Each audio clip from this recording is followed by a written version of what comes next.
钓鱼继续要来关心，人咧讲因鬼入体，桃园中立就发生这件凶杀命案。一个无头路的查甫人去到朋友厝来借大，定定和朋友冤家，落尾朋友过搬走，伊就来见笑转生气，行倒甲好心收留伊的朋友抬死，事后才去派出所投案。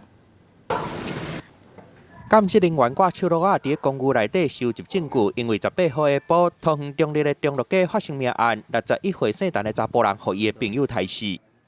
4楼住户往1楼，出门的时候看见楼下有一个血衣血裤，那满身血的一个人，往外走出去。互厝边看到规身躯拢血离开的人，就是43岁姓郭的查甫人。根据了解，伊甲死者2个人本来是朋友，伊最近失业，住伫死者因兜。不过双方煞定定冤家，尾死者要求凶手搬出去，凶手气甲找伊理论，情绪失去控制，拿刀杀朋友20几刀。死者家里的这个杀鱼刀跟菜刀砍杀死者，嫌犯再带着2把刀到我们邻近的派出所去投案。凶手犯案了后，发现出人命，走去自首。根据了解，伊住伫苗栗的泰安，4、5年前搬去桃园中立细厝，普通时做粗工咧趁食。